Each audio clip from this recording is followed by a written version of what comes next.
안녕하세요, 여러분. 오늘은 한 어머니의 놀라운 통찰력에 관한 이야기를 들려드리려고 합니다. 삼계탕 한 그릇을 앞에 두고 벌어진 단 5분간의 대화. 그 짧은 시간 동안 20년 경력의 전문가가 예비 며느리의 정체를 간파한 이야기입니다. 편안히 들어주시기 바랍니다. 삼계탕집에 따뜻한 김이 피어오르고 있었습니다. 하지만 테이블 위의 분위기는 순식간에 얼어붙었어요. 어머님, 저는... 젊은 여성의 목소리가 떨리고 있었습니다. 그녀의 손은 휴대폰을 꽉 쥔 채 미세하게 떨고 있었고 얼굴은 창백하게 변해 있었죠. 맞은편에 앉은 50대 후반의 여성은 조용히 숟가락을 내려놓았습니다. 그녀의 표정은 놀랍도록 차분했어요. 현우야, 집에 가자. 단 한마디였습니다. 그 한마디로 모든 것이 끝났어요. 옆에 앉아있던 29살 아들 현우는 어리둥절한 표정으로 어머니와 여자친구를 번갈아 바라봤습니다. 불과 5분 전까지만 해도 모든 것이 완벽해 보였는데 대체 무슨 일이 일어난 걸까요? 이틀 전이었습니다. 김영애 씨는 분식집 주방에서 떡볶이를 볶고 있었어요. 56세의 그녀는 이 동네에서 남편과 함께 작은 분식집을 운영한 지 벌써 4년째였습니다. 여보, 현우가 온다니까 좋은 거 만들어야지. 남편의 말에 영희 씨는 미소를 지었습니다. 아들 현우는 그녀의 자랑이었어요. 은행에 다니는 성실한 아들, 무엇보다 어머니를 무척 아끼는 효자였죠. 엄마, 안녕하세요. 저녁 7시쯤 현우가 분식집에 들어왔습니다. 정장 차림의 그는 오늘따라 표정이 밝아 보였어요. 어머, 우리 아들. 오늘 표정이 좋네. 무슨 좋은 일 있어? 엄마, 사실 소개받은 사람이 있어요. 영희 씨의 손이 잠시 멈췄습니다. 29살 아들이 드디어 좋은 사람을 만났다는 소식이었어요. 정말? 어떤 분인데? 회사 선배가 소개해줬는데요. 정말 좋은 분이에요. 예쁘고 착하고 교양도 있고. 현우의 얼굴에는 행복한 미소가 가득했습니다. 그래, 엄마도 만나보고 싶다. 그래서요, 내일 점심에 모시고 와도 될까요? 삼계탕집에서 식사하면서 인사드리게요. 영희 씨는 고개를 끄덕였습니다. 사실 그녀는 아들의 연애에 대해서는 간섭하지 않는 편이었어요. 하지만 결혼을 염두에 둔 만남이라면 이야기가 달랐죠. 좋아. 엄마가 잘 봐줄게. 그 순간 영희 씨는 전혀 몰랐습니다. 내일 만날 그 여성에 대해 자신이 무엇을 발견하게 될지. 다음 날 오후 1시, 영희 씨는 약속 장소인 삼계탕집에 도착했습니다. 어머님, 안녕하세요. 현우가 먼저 도착해 있었어요. 그 옆에는 영희 씨는 순간 눈을 깜빡였습니다. 현우 옆에 서 있는 여성은 정말로 아름다웠거든요. 키도 적당하고 단정한 원피스를 입은 모습이 우아해 보였어요. 어머님, 소개해드릴게요. 이지원이라고 하는데 제가 정말 좋아하는 사람이에요. 안녕하세요, 어머님. 이지원이라고 합니다. 현우 오빠가 어머님 이야기를 정말 많이 해주셨는데 이렇게 뵙게 되어 영광입니다. 목소리도 맑고 예뻤습니다. 게다가 인사하는 모습도 정중했고요. 영희 씨는 첫인상이 나쁘지 않다고 생각했습니다. 어머, 우리 현우가 뭔 말을 그렇게 많이 했대요.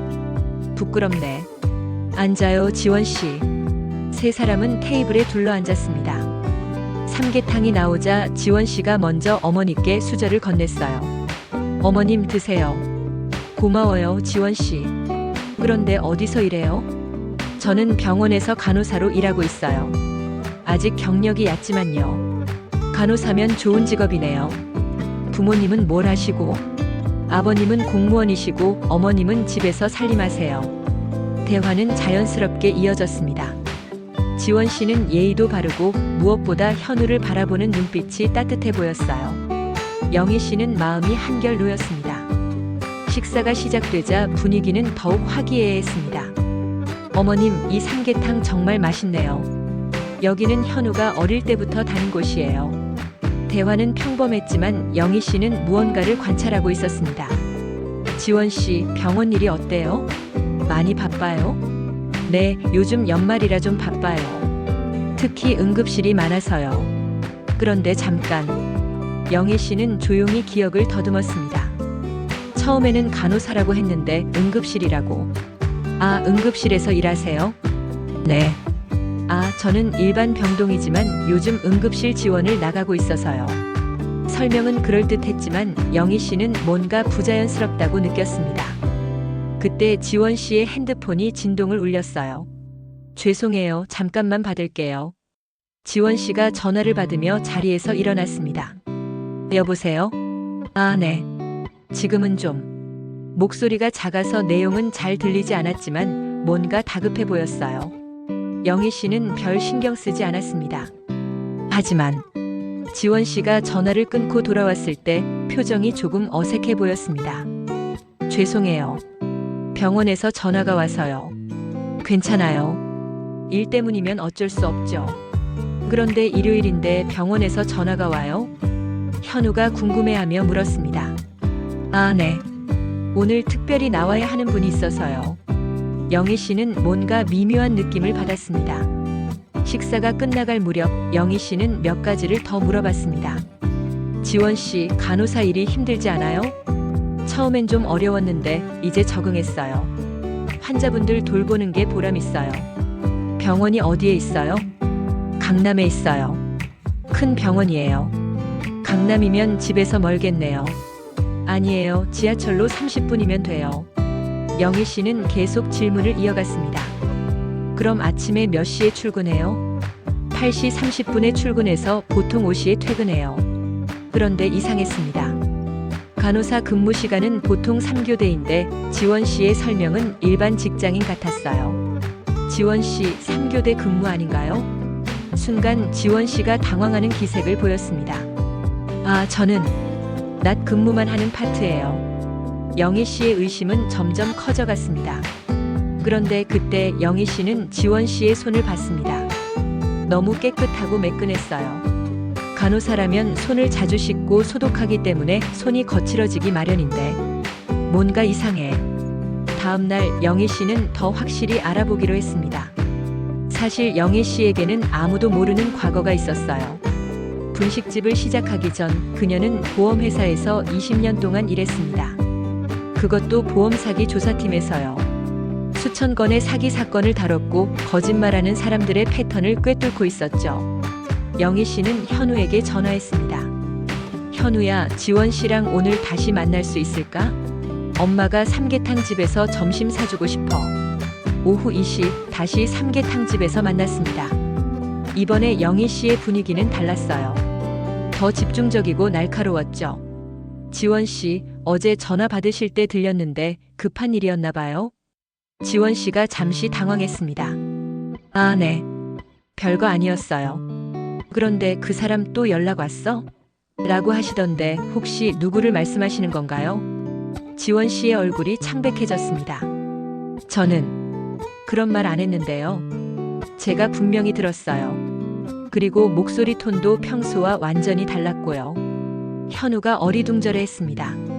엄마, 무슨 얘기예요? 영희 씨는 지원 씨를 똑바로 바라봤습니다. 지원 씨 간호사라고 했죠? 강남 병원에서 일한다고요? 네, 그렇습니다. 그런데 이상해요. 간호사는 3교대가 기본인데 낮 근무만 하는 파트는 거의 없어요. 지원 씨가 당황하기 시작했습니다. 그리고 간호사는 손을 자주 씻고 소독하기 때문에 손이 거칠어지는데 지원 씨 손은 너무 깨끗해요. 영희 씨의 질문은 계속 이어졌습니다. 사실은요. 영희 씨가 잠깐 멈췄다가 말했습니다. 저 예전에 보험회사에서 일했어요. 보험 사기 조사팀에서 20년 동안요. 현우가 깜짝 놀랐습니다. 엄마가 그런 일을 하셨다고요? 네, 분식집 하기 전 일이야. 거짓말하는 사람들의 패턴을 20년 동안 봤거든. 영희 씨는 지원 씨를 바라보며 계속했습니다. 지원 씨가 한 말들을 정리해봤어요. 처음에는 간호사라고 했다가 응급실 지원을 나간다고 했죠. 그런데 간호사가 응급실 지원을 그렇게 쉽게 나갈 수 있나요? 그리고 일요일에 병원에서 전화가 왔다고 했는데 그 전화 받을 때 목소리가 완전히 달랐어요. 거칠고 급했죠. 지원 씨는 이제 완전히 당황한 상태였습니다. 게다가 간호사는 보통 손이 거칠어지는데 지원 씨 손은 마치 손 관리만 받은 것처럼 매끈해요. 영희 씨는 마지막 질문을 던졌습니다. 지원 씨, 정말 간호사가 맞나요? 오랜 침묵이 흘렀습니다. 그리고 마침내 지원 씨가 고개를 숙였습니다. 아니에요. 제 진짜 이름은 김미란이에요. 현우가 충격을 받았습니다. 이름까지 거짓말이었어?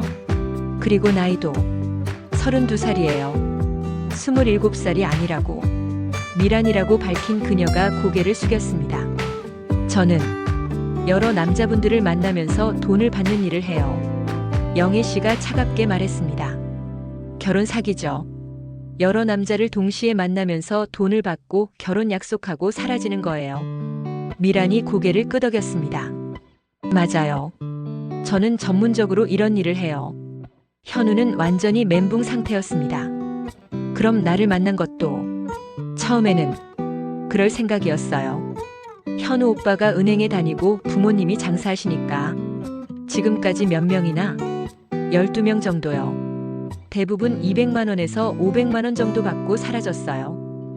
영애 씨는 분노했지만 동시에 뭔가 이상함을 느꼈습니다. 그런데 왜 지금 고백하는 거예요? 영애 씨가 물었습니다. 미란이 눈물을 흘리며 대답했습니다. 못하겠더라고요. 현우 오빠가 너무 좋은 사람이어서. 좋은 사람? 저도 처음에는 피해자였어요. 26살 때 정말 사랑하는 사람이 있었는데 그 사람이 저한테서 1,000만 원을 빌려가고 사라졌어요. 영애 씨의 표정이 조금 달라졌습니다. 그래서 복수하려고 이런 일을 시작한 거예요. 남자들이 다 똑같다고 생각했거든요. 처음에는 복수하는 기분이었어요. 하지만 현우 오빠를 만나고 나서 달라졌어요. 미란이 가방에서 통장을 꺼냈습니다. 이게 뭐예요? 현우 오빠한테 받을 생각이었던 돈이에요. 500만 원. 하지만 못하겠더라고요. 영희 씨는 통장을 자세히 봤습니다. 정말로 500만 원이 들어있었어요. 그리고 이 돈으로 지금까지 제가 사기친 사람들한테 다 돌려주려고 했어요. 미란이 또 다른 종이를 꺼냈습니다. 제가 지금까지 사기친 사람들 명단이에요. 이미 4명한테는 돌려줬어요. 영희 씨는 그 종이를 보고 놀랐습니다. 정말로 세세하게 기록되어 있었거든요. 오랜 침묵이 흘렀습니다. 영애 씨가 먼저 입을 열었습니다. 미란 씨, 사실 저도 예전에 비슷한 경험이 있어요. 네? 제가 27살 때였어요. 보험회사에 막 입사했을 때인데 선배 한 명이 저를 좋아한다고 했어요. 결혼까지 얘기했었죠. 영애 씨의 목소리에 옛 기억이 서려 있었습니다. 그런데 나중에 알고 보니 그 사람은 이미 결혼한 사람이었어요. 어머님도. 네, 저도 속았어요. 그래서 보험 사기 조사팀에 지원했어요. 거짓말쟁이들을 잡아주겠다고 다짐하면서요. 처음에는 복수하는 마음이었어요. 하지만 시간이 지나면서 알게 됐죠.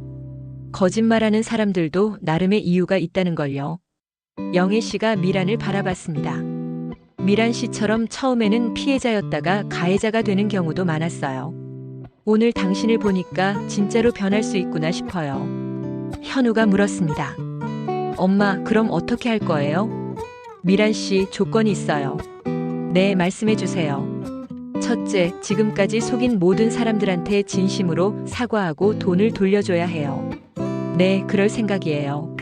둘째, 다시는 이런 일을 하지 않겠다고 약속해야 해요. 네, 약속할게요. 셋째, 우리 현우한테 진심으로 사과하고 앞으로는 절대 거짓말하지 말아요.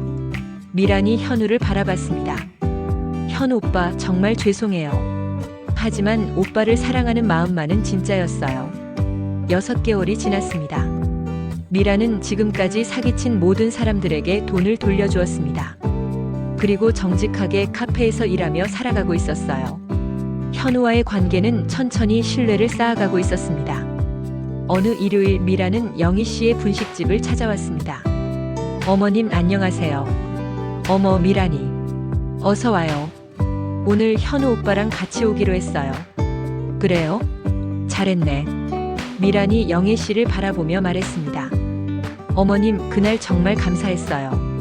어머님이 아니었으면 저는 계속 그렇게 살았을 거예요. 이제 진짜 자기 자신으로 사는 거예요. 그게 제일 중요해요.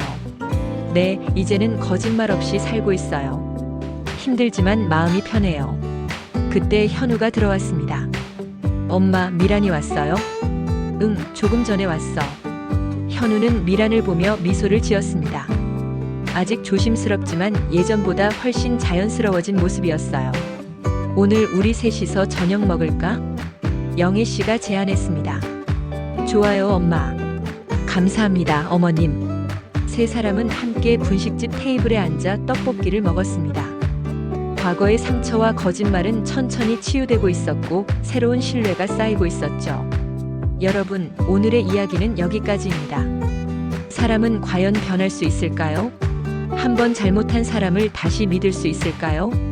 정답은 없을지도 모릅니다. 하지만 분명한 것은 진짜 용서는 상대방의 과거가 아니라 변화하려는 의지를 믿는 것이라는 거예요. 영애 씨는 20년간 수천 명의 거짓말쟁이를 봤습니다. 그래서 거짓과 진실을 구분할 수 있었죠. 그리고 때로는 그 예리한 통찰력보다 더 중요한 것이 용서하는 마음이라는 것도 알고 있었습니다. 여러분도 혹시 누군가를 의심하고 계신가요? 아니면 누군가에게 용서받고 싶으신가요? 중요한 것은 진실입니다. 그리고 진심으로 변화하려는 의지죠. 거짓말은 언젠가 드러나게 되어 있습니다. 하지만 진심은 사람을 변화시킬 수 있어요. 오늘도 영상 시청해 주셔서 감사합니다. 구독과 좋아요, 알림 설정 부탁드립니다. 다음에 또 감동적인 이야기로 찾아뵙겠습니다. 건강하세요. 감사합니다.